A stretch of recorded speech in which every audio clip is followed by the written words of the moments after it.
speaking of nation state, if there is one country in the world that knows its identity, imperfect as it is, imperfect as every person is, imperfect as every nation is, the state of Israel is a nation state.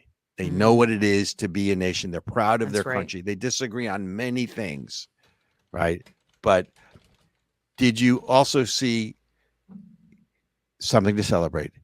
4 more hostages were rescued a couple days ago, and there were, I mean, amazing, right? This is now. There's been an offer on the table for a ceasefire from Israel to Hamas for a couple weeks now. The first time they turned it down because part of the offer was that Hamas had to disarm. Yeah, that wasn't acceptable. But Sinwar, who is the leader of, I think it's Yahya Sinwar, if I get the pronunciation right, is just in the news today, right? Because now they're all saying, oh, they killed all these people in Gaza. First of all, let's be really clear. If anyone's to blame for the deaths in Gaza, it's Hamas when they launched the attack on October 7th. It's really simple. None of these people would have been dead if you didn't attack Israel on October 7th. End of discussion. But Sinwar, who is the leader of Hamas in Gaza, doesn't happen to live there, by the way. He lives in Qatar, as far as I believe, came out and basically said 2 things. This is as of today. He says that we have Israel right where we want them in terms of peace negotiations, the fact that there's mounting criticism, but that the deaths in Gaza were, quote, reason. Let me get this right so I don't do this. The deaths in Gaza were necessary sacrifices. So talking about and we can debate the numbers, but talking about the death in Gaza of all the Palestinians that the world, other than the Israel, countries that support Israel, are up in arms over, including the Biden administration. You now have the leader of Hamas in Gaza saying that they were basically acceptable losses. Help me here. Well, here's, I mean, amazing. I think this, my first thought when I heard that was, I want to air that to all the pro-Hamas protesters all over the country, interrupting pride parades and getting, blocking traffic and, making it so people can't graduate from college and the whole thing. I want them to hear it. And I want to ask them, if they don't care about their own people, why do you care about their people? Well, first of all, you're assuming that they actually know what it is they're protesting. Most of them are low information voters, and they don't know what they're, or they're low information human beings, and they don't know what they're protesting. I mean, look up on Twitter. I think it's called Gaza University. It's a guy who goes around and he asks all these people, and he goes, well, why are you doing this? And when they're like, well, we don't know, because we thought it was a good cause. They have no idea. And then when he says, well, do you know if you're supporting, do you know what from the river to the sea means? And he asks all these questions about knowledge and intelligence. And, well, do you know you're supporting terrorism and death? And they're like, no, we didn't know that. So you just sit there and wonder. But the other thing that strikes me in all of this is, again, the lack of journalistic integrity and honesty in reporting the facts, because they're now taking, well, first of all, in terms of journalism, there were several now reporters from Al Jazeera, and Al Jazeera denies it, of course, that were not only reporters for Al Jazeera, but they were militants for Hamas, including 3 of the 4 hostages were rescued from a home of a journalist where they were being held captive. I love when I leave you speechless, by the way. Well, you know what? I have to, honestly, I am not even a little bit surprised, because you think about and here's the reason I'm saying it. You're hearing the news reports that you're hearing are so wildly different, right? And it's like, okay, Israel obviously is going to do news reporting, and it's going to make them look better, right? It's their team. They're going to make their team look better. The Palestinians or Hamas, they're going to make their team look better. And I understand that. But Oh, so like none of the atrocities are true, even though you guys had videos, you posted videos of yourself doing the atrocities, but somehow Israel reporting on it, they're lying. You know what I mean? Well, Like it's been so obviously bullcrap that's been coming out of their reporting that it doesn't surprise me that they're part of the problem. right, but you know what my real takeaway from all of this is? This is sort of Robert being snarky and a smartass, right? Is when I read the story, my first reaction was, so there really are Mm. hostages, I right? oh Because it's been, what do we? I forget the number of days. I can look it up, but I mean, we're at like 200 days or whatever it is, and yes. there is an absence of reporting in the U.S. media about the hostage. Let me ask you a question: how many hostages are still held? Do you know? I actually don't know. Okay, I actually 130. don't know There's still 130 hostages. Let's see. Let me get that my we're my aware numbers right. of. Is Israel says there are 130 hostages remain, with about a quarter of them believed to be dead. So there's 130 hostages still held. And where is the U.S. media?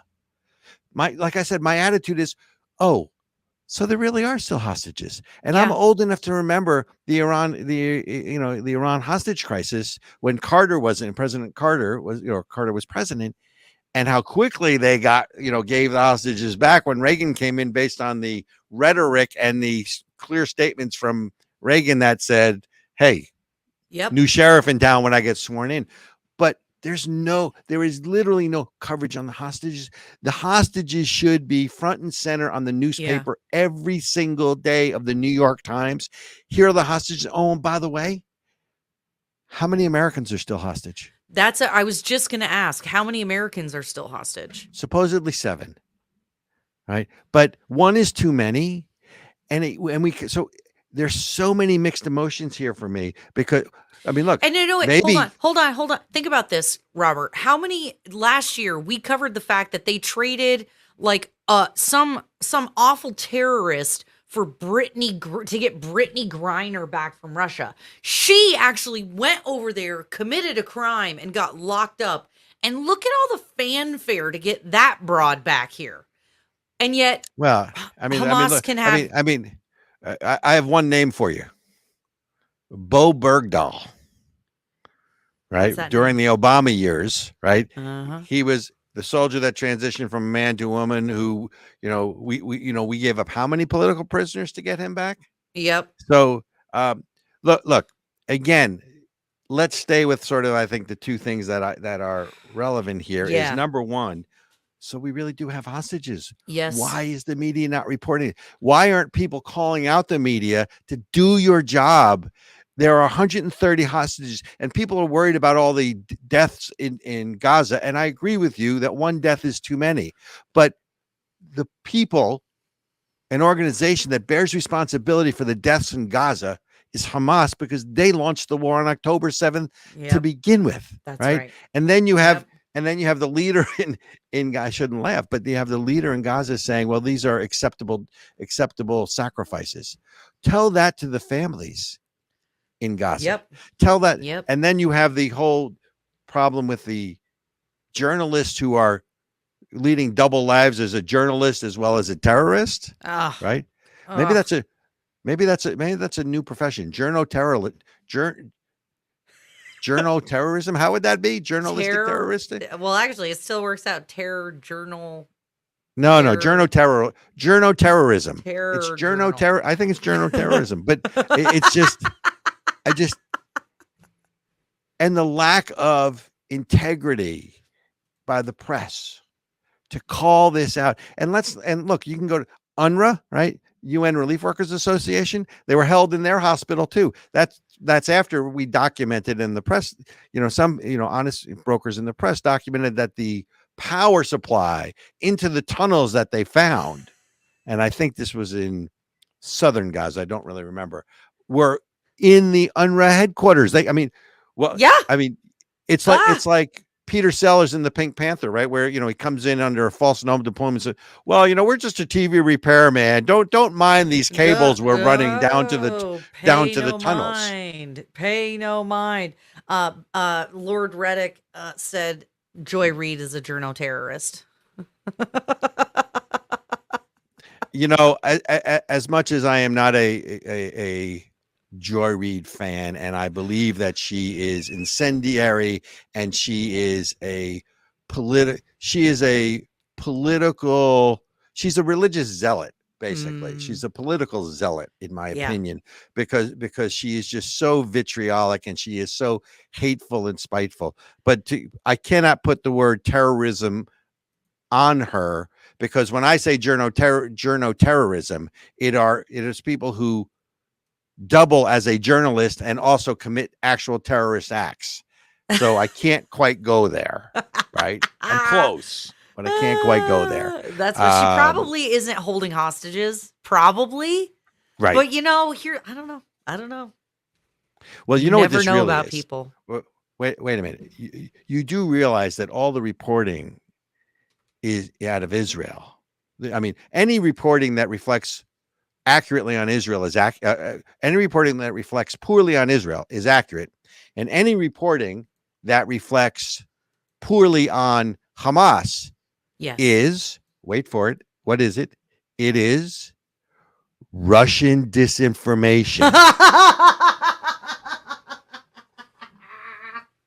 Come on.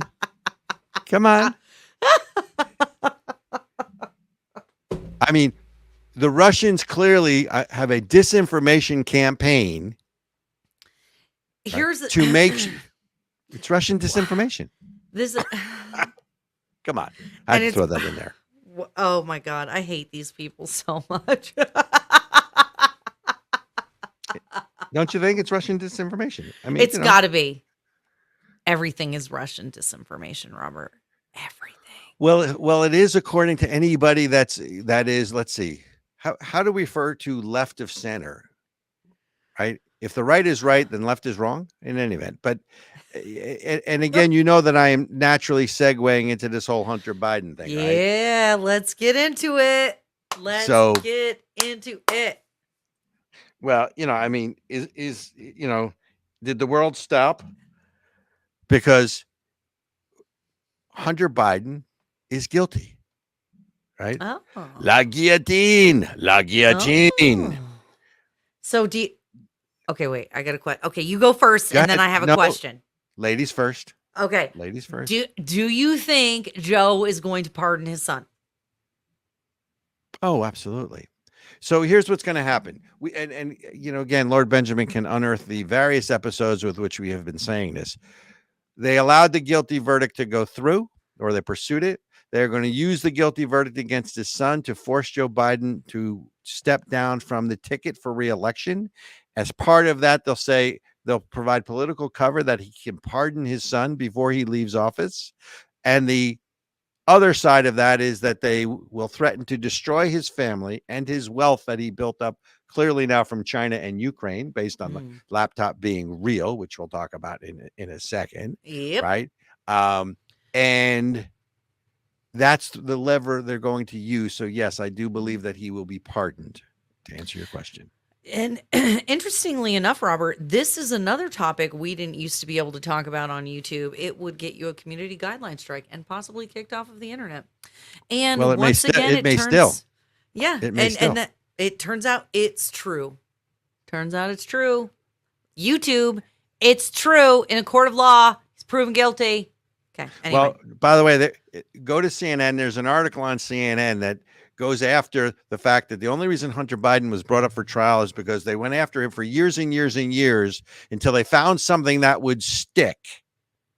Does that sound like anybody else you remember? I've been having deja vu our entire show today.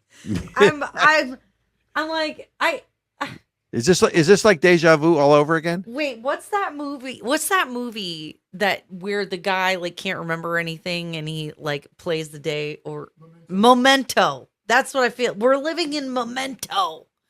So wait, here I thought you were talking 50 First Dates. No, is Hunter Biden a felon now? Well, according to CNN, it's an the alleged crime, even though he's now been found guilty. So, again, I don't want to parse words. It depends on what the meaning of the word is, which is sort of seems to be the new democratic standard. That again, the thing that sticks out to me in all of this, right, is a couple of things. Number one, the laptop is real. Mm-hmm. Number two, you had these intel officers who put out that letter. Remember, right before the last debate, right before the election. Yep. Right. I think the New York Post broke the story. Yep.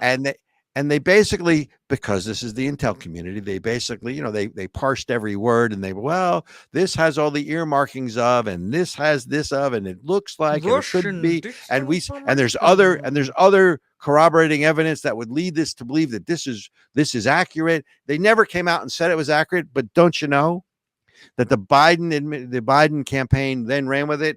And if you remember, Sleepy Joe brought it up at the debate. When Trump accused him of it, he said, well, I have 50, former intel officers who says that what he says isn't true. Right. Never to redact. But here's the fun part. And by the way, James Clapper, Brennan, CIA director, Leon Panetta, who I used to have a whole lot of respect for in all of this. Right. Basically, quote, the Hunter Biden's laptop has all the classic earmarks of Russian disinformation and everyone is declining to quote or retracting. One person went on to say the attorney who represents them all says that every patriotic American should have signed this letter, and a careful and objective reading of the document reflects that even today, its content is accurate. It served as nothing more than a warning letter of what we have known for decades, that certain governments, including Russia, I mean, you want to talk about whitewashing this? This is another example of, depends on what the meaning of the word is. Right? I mean, you can't have it both ways. So, anyways, I know I'm running on. No, I just what are those guys going to get prosecuted? All those guys who made up a lie, basically. No. I mean, isn't that like lying to Congress, perjury? Well, no, they look. Anton Blinken, right? Anthony Blinken, right? Secretary of State, is the guy that went around to get everybody to sign these letters when he was working for the Biden campaign. Yeah. 2 guys wrote it, everybody else signed it. That's what they basically said. But here's the other thing that I think that they're not understanding, or the American public doesn't understand, right? Okay. Depends on what the meaning of the word is. Well, the letter didn't really say that, but the Biden campaign ran with it and the media covered it. And I mean, there's this sort of unspoken sort of synchronicity. The American public, if you're listening, you were played for suckers. They're playing us for suckers. That's right. That's what this is. How do you like being played for suckers? I don't, right? And again, we find out some almost 4 years later, 3 years later, right before the election, it really was true. Right before the 2016 election, yeah, Hillary really did destroy her emails in her server, and she bleached the hard drive and she destroyed the other one with a hammer. But no, there was no classified information in there. How much of this has to drop before America says, like you're seeing in Europe, this all ties together to this rising populism and why January 6th scares the crap out of the sort of the politicians or your betters or whatever you want to call these people. When have you had enough of being played for a sucker? Because we're being played for suckers. That's what this is. Yep.